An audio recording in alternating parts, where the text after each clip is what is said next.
Joining us on the line now, the anchor of Special Report on the Fox News Channel, Bret Baier. Good morning to you, Bret. Good morning. What a news day yesterday. All kinds of stuff going on. It started with, we had this early report that the plane had been, it seemed very quickly confirmed that it was shot down over contested areas of Ukraine. And as we get to more and more information, at least it's my assessment, tell me if you think I'm right or wrong, that this is sort of pointing in the direction of the Russian separatists who may well be responsible for this. And then, of course, what happened in Israel. We'll get into all those things.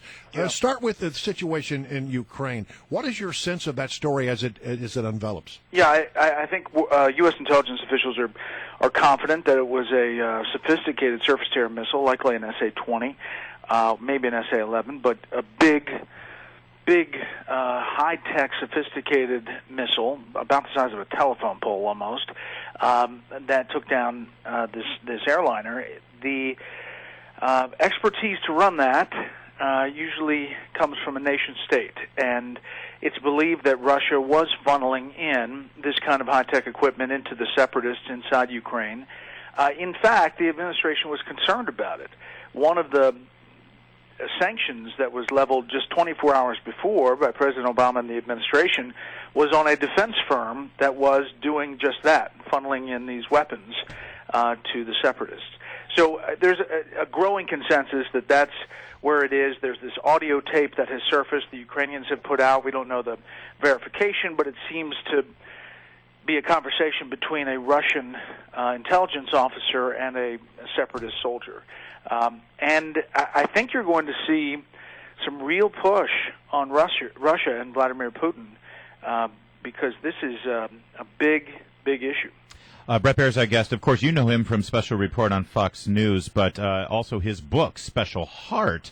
We've talked about that, and you're doing a book signing tonight at Politics and Prose at 7:45, Bret? So that's right. That's the one on Connecticut? Yeah, I am. It's kind of like the end of the book tour. We've had 5 weeks on the New York Times bestseller list, and it's been a great run. And if you go to Amazon, you can look at the reviews. I think there's about 200 of them, and it's been really, really rewarding. And we're raising a lot of money for pediatric heart disease research and treatment. So, yeah, there's a book signing tonight, and I'll be there for a while. Well, congratulations on the success of that book, too. I know what a labor of love it was. Let's get to the border issue, which was really the burning topic of the week until yesterday's stunning events, but it certainly continues to be. The way this is playing out politically, certainly from our perspective, seems to be putting the president in a real box here. So many Democrats now are starting to come out and say, this is a crisis. This is something that really needs to be handled. You know this town. You can see how the political winds start to blow. Is the administration starting to feel the heat?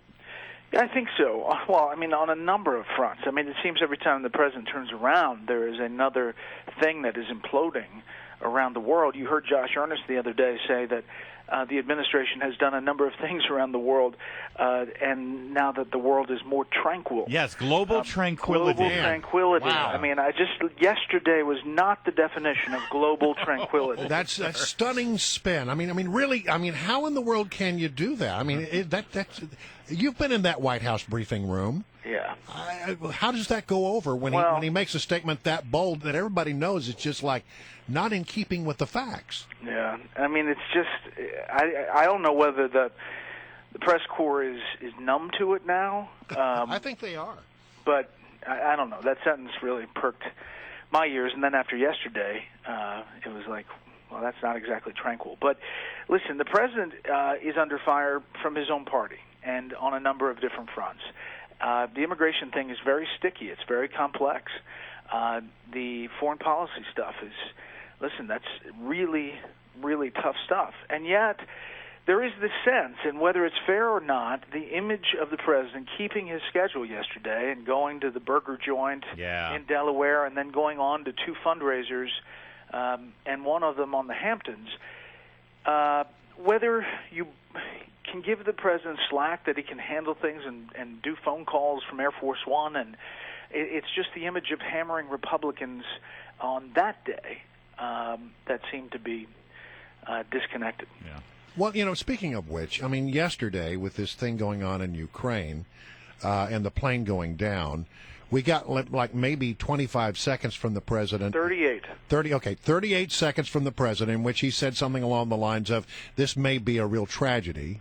And we got nothing from the State Department until a question was asked about it. They didn't even volunteer any information. Why do you think they were holding their fire? Well, because it was very clear pretty early it was a missile. Yeah, I guess they were just hesitant, and that's the question. I think in these situations, most times it's 24-hour coverage. No, we're blowing breaks. We're going nonstop. Shepard Smith, I think, was on from 12:30 to 6. Yeah, did a really great job with all the breaking news. But people want to hear from the government and from the leadership in that situation. And eventually in the afternoon, you heard from Vice President Biden, who said, "I talked to President Poroshenko for a half an hour, and I offered XYZ." And then soon after that, you saw the White House put out a picture of the president talking to President Poroshenko. So I don't know what's going on as far as the messaging and the imaging. All I know is that President Putin on that phone call told President Obama about the crash in Ukraine. And that's confirmed from the White House.